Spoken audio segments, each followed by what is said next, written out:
They're destroying harbour infrastructure, they're destroying ships that are tied up in port. Those ships will not be able to go out into the Black Sea and fire their Caliber cruise missiles into Ukraine. These isolated infiltrators were left with a stark choice: starve, die in their hiding places, or surrender.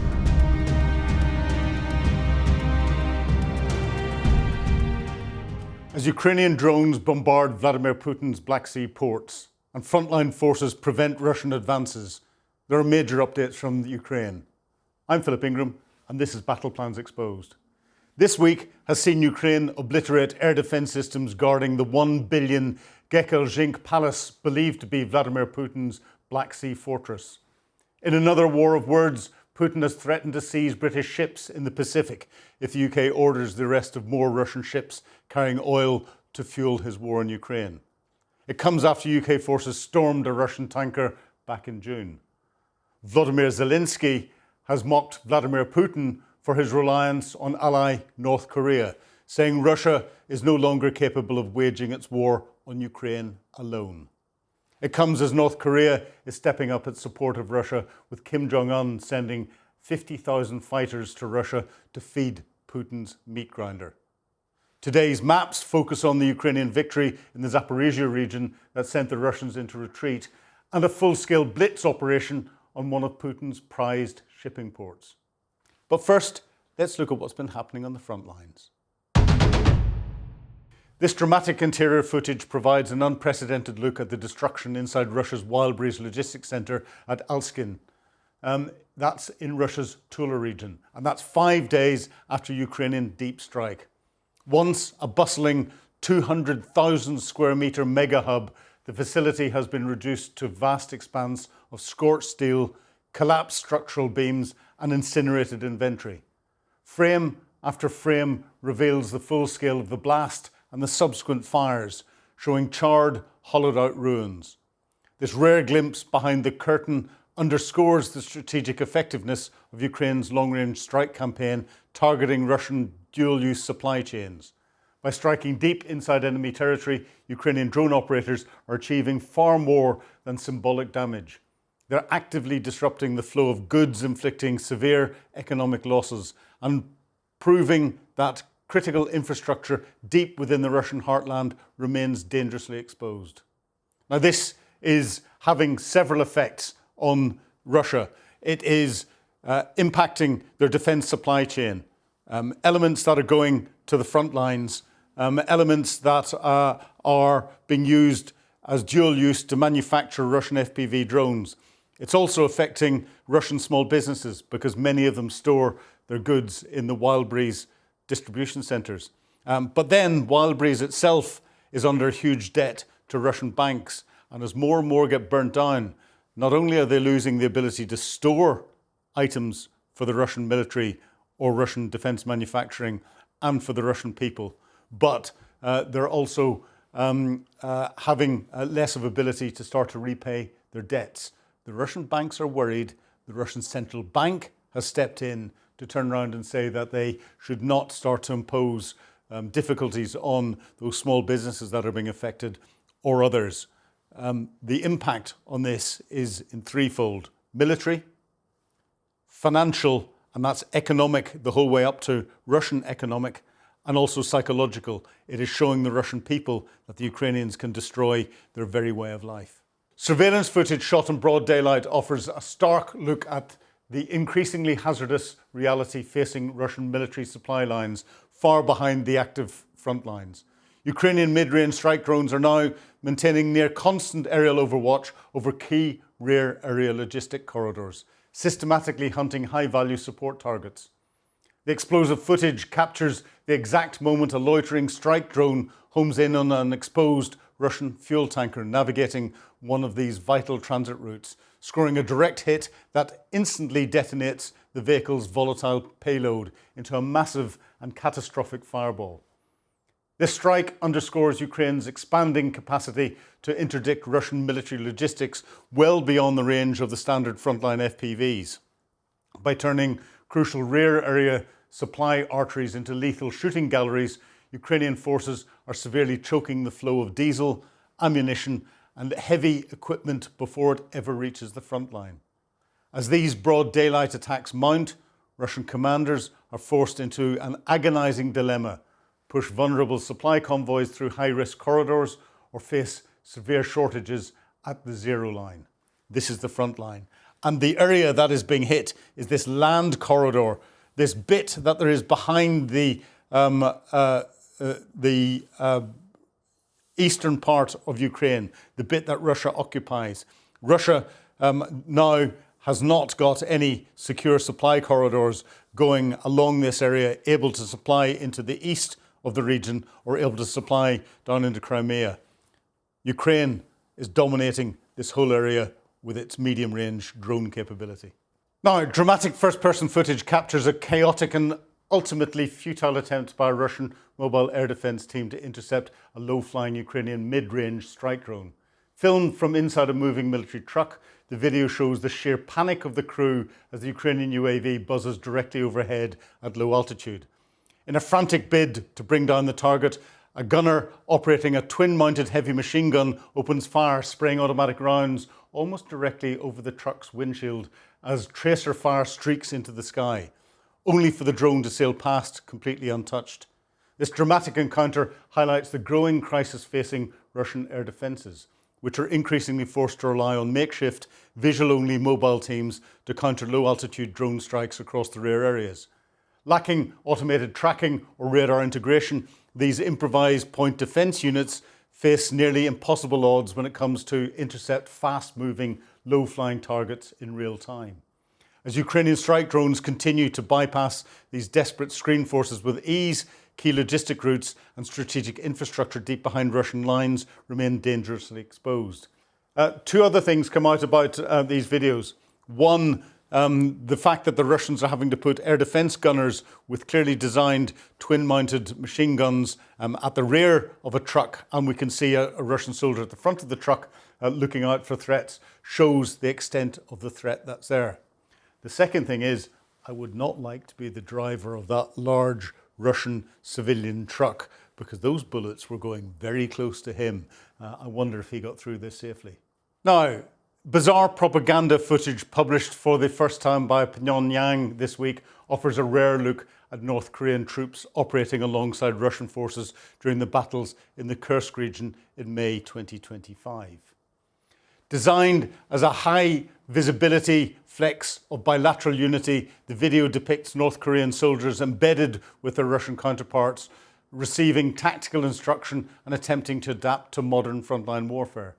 Timed to coincide with Pyongyang's pledge to supply 120 ballistic missiles, 6 mobile launchers and specialised personnel to Russia, the release is a carefully choreographed attempt to showcase a seamless, effective partnership and frame the North Korean military aid as a decisive addition to the Kremlin's war effort. However, behind the Pyongyang's polished state narrative lies a starkly different reality documented by Western and Ukrainian intelligence.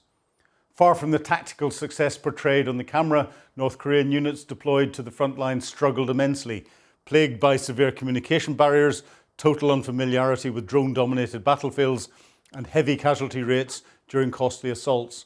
Yet whilst these troops proved to be ill-prepared for the brutal realities of the front line, the ongoing transfer of foreign manpower and high-velocity ballistic hardware underscores an escalating military access that continues to feed Russia's war of attrition.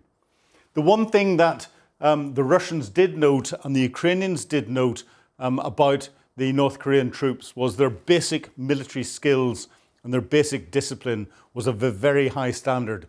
They could shoot, they were fit, they could move tactically, but that didn't prove as useful as you would think when it came to a front line that was dominated by drones, by modern warfare, by more complex weapon systems. And it's when the North Koreans came up against that they had difficulty then responding. And like most troops that are trained in the old communist style, their adaptability left a lot to be desired. Sensational video footage from the Donetsk region captures the tense and chaotic moment a Russian gunner attempts to intercept an incoming Ukrainian FPV strike drone. But it goes horribly wrong. The footage shows Russian firing shells into the sky in a desperate bid to shoot down the fast-approaching drone. Despite Their frantic gunfire, the agile drone easily bypasses the volley, banking sharply and diving directly into the enemy position before detonating in a violent blast. The catastrophic explosion leaves several Russian occupiers injured and scrambling for cover, demonstrating the sheer lethality and precision of Ukrainian drone operations along the Donetsk front. It also shows that there is no real counter to these drones that are coming in from a soldier's individual perspective. That surprises me. I'd have thought something would have been at the front line already.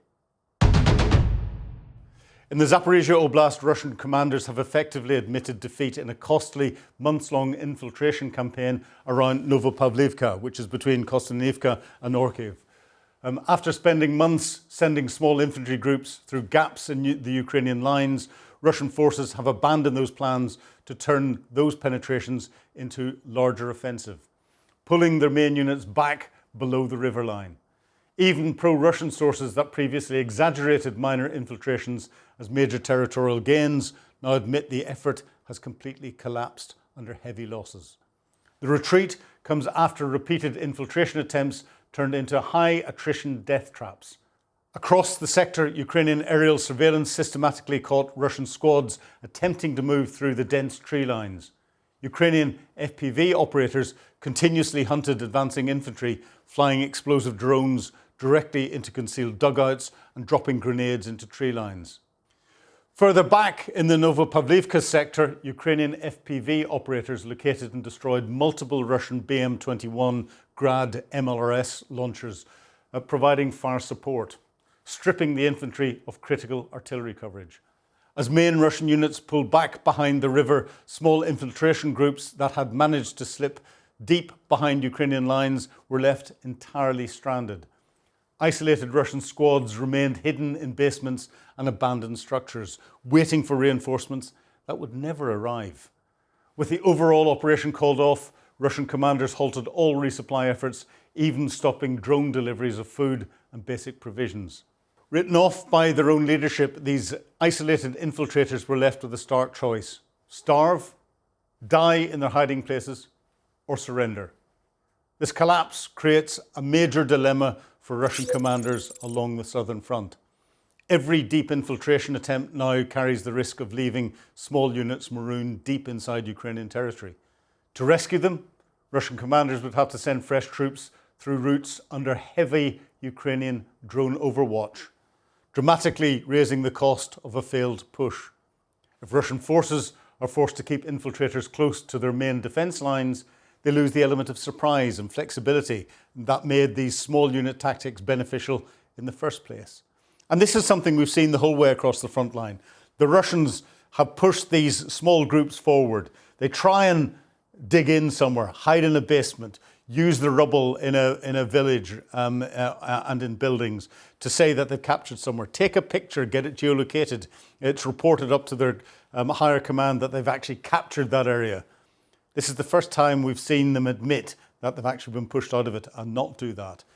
It's happening everywhere across the front line. And this is why it is very difficult, even for us, to assess exactly where the front line is and exactly who has captured what territory and who hasn't captured what territory.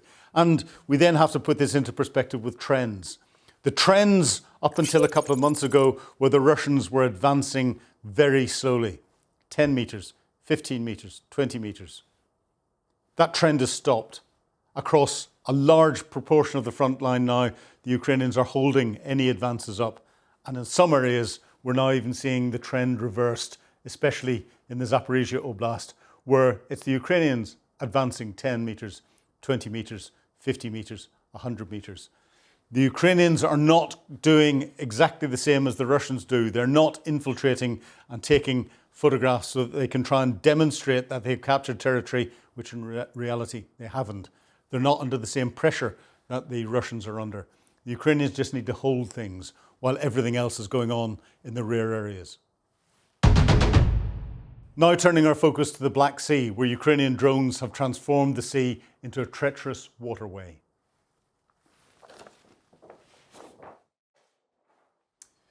In a historic coordinated blow to Russian naval power, Ukrainian forces executed a massive overnight strike against the Russian naval base of Novorossiysk, the Kremlin's last major stronghold in the Black Sea.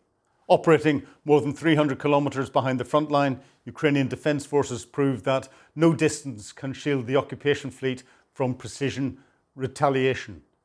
President Vladimir Zelensky hailed the operation as a unique triumph of Ukrainian ingenuity, emphasising that the days of Russia maintaining safe harbours in the Black Sea are officially over. The multi-axis strike showcased the formidable evolution of Ukraine's domestic defence industry, combining jet-powered Palnista rocket drones, long-range Neptune cruise missiles and uncrewed maritime surface systems into a single synchronised salvo. Confirmed hits were logged across Russian air defence positions, naval piers and critical port infrastructure. As President Zelensky made clear following the attack, the occupation fleet and every supporting node will remain under constant threat so long as Moscow continues its brutal invasion, reiterating that while diplomatic proposals remain on the table, Ukraine will force the enemy to pay an unsustainable price on the battlefield. This decisive operation builds directly on a relentless deep strike campaign targeting the logistics feeding Novorossiysk. Just last month, a precision drone strike triggered a massive inferno at the Grushova industrial tank farm, a vital transshipment facility. Residents reported hearing roughly 50 explosions before thick plumes of smoke engulfed the facility, systematically stripping the Russian military of fuel reserves required to sustain its southern grouping. These high-profile base strikes represent the tip of the spear in a much broader, highly organised campaign waged by Ukraine's unmanned systems forces, codenamed Operation MoLoChKa. This month-long maritime campaign has effectively transformed both the Black Sea and the Sea of Azov into active blockade zones for Russian shipping. By relentlessly hunting enemy transports and illegal shadow fleet vessels, Ukrainian operators are severing the economic and military lifelines that keep Moscow's war machine funded and supplied. The scale of this unmanned blockade is unprecedented. According to the SPS commander, Robert Brovdy, Ukrainian strike teams engaged a staggering 218 Russian vessels between the 6th of July and early August, hitting 12 additional targets in the first week of August alone. Crucially, Brovdy reported that commercial and military shipping through the vital Kerch Strait, which is here, has been completely choked off for 30 consecutive days, leaving Russian garrisons in occupied Crimea increasingly isolated and starved of heavy seaborne resupply. The geographic reach of Operation MoLoChKa demonstrates total operational dominance across the region. Ukrainian strike drones have successfully engaged 134 vessels in the Sea of Azov and another 84 across the Black Sea. From dry cargo ships carrying military equipment to shadow fleet oil tankers attempting to bypass international sanctions, Ukrainian forces are proving that every vessel supporting the Russian war effort is a legitimate and reachable target. Footage released by the SBS highlights the growing technological gap between Ukrainian strike teams and Russian air defences. Near the coastal city of Galenchik, a Russian Panzer S-1 air defence system frantically fired 3 interceptor missiles at an approaching Ukrainian drone, only for all 3 to miss as the UAV pressed forward to strike its target. Similar precision strikes filmed near Novorossiysk confirm that even Russia's most sophisticated point defence systems are failing to protect its high-value maritime assets. Ultimately, the successful raid of Novorossiysk, combined with the overwhelming pressure of Operation MoLoChKa, proves that Ukraine has seized the strategic initiative at sea. By pairing low-cost loitering munitions with high-speed jet drones and heavy cruise missiles, Ukraine has successfully neutralised Russia's Black Sea fleet without possessing a conventional navy of its own, rewriting the rules of modern naval warfare and driving the occupier further into the corner. And the significance of this for the international community, for NATO's maritime defence, cannot be underestimated. The Black Sea, the Sea of Azov, are not small bodies of water. The fact that Ukraine has systematically been able to isolate Crimea, push the Russians out of their Black Sea, their historic Black Sea fleet port of Sevastopol, force them to move to Novorossiysk.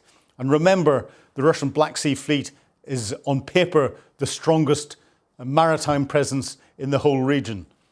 From Novorossiysk, they thought they were secure. They put lots of defences to stop the Ukrainians getting to them. The Ukrainians have destroyed the air defences, they've destroyed the sea defences, and they've been attacking with this multi-layered attacks from their jet-propelled drones, their rockets coming in, and sea drones coming in and attacking into the harbour. They're destroying harbour infrastructure. They're destroying ships that are tied up in port. Those ships will not be able to go out into the Black Sea and fire their Caliber cruise missiles into Ukraine. And they've destroyed submarines, as well as destroying logistics supplies and oil supplies that are around the port's outskirts. This is significant, and naval warfare across the world is about to change. Now let's take a look at Ukraine's relentless deep strike campaign crippling Russia's oil infrastructure and its retail sector.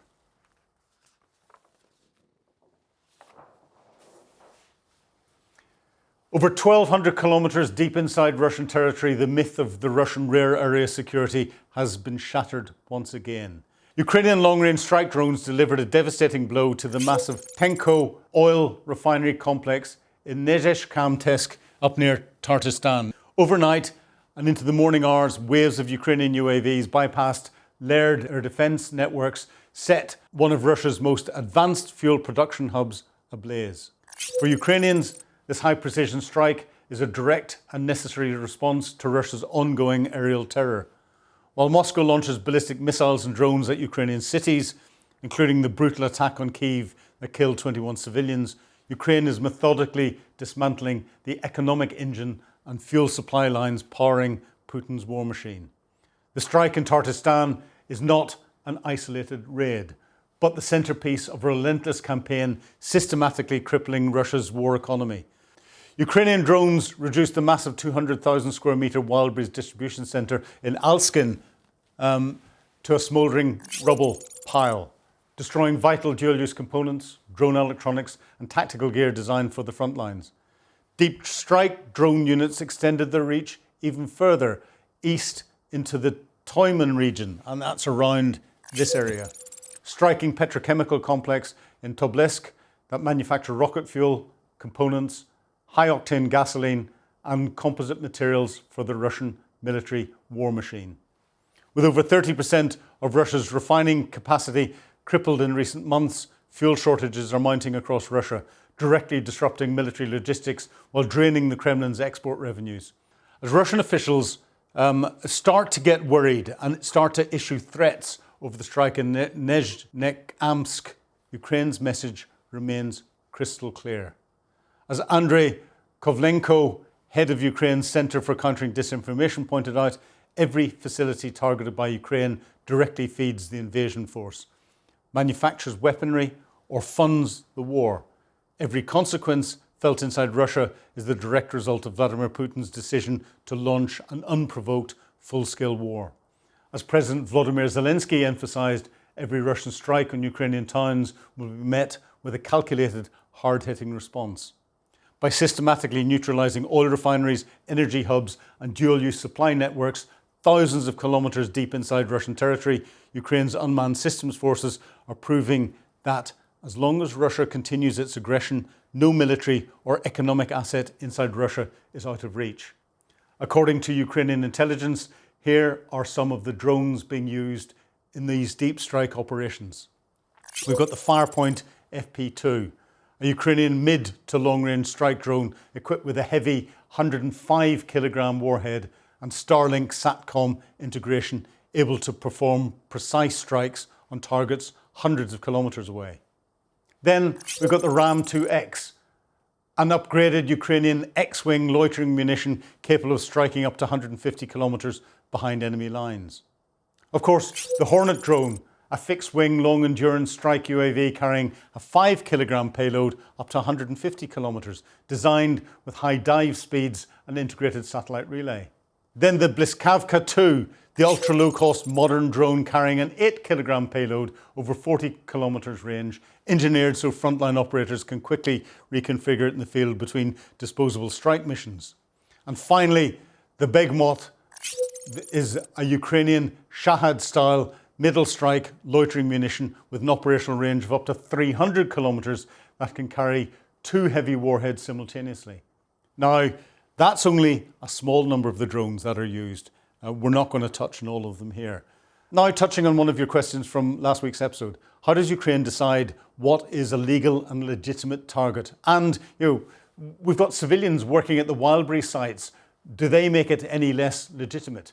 Well, under Article 52 of the Geneva Conventions, an object is classified as a legitimate military target if, by its nature, location, purpose or use, if it makes an effective contribution to military action and its destruction offers a definite military advantage.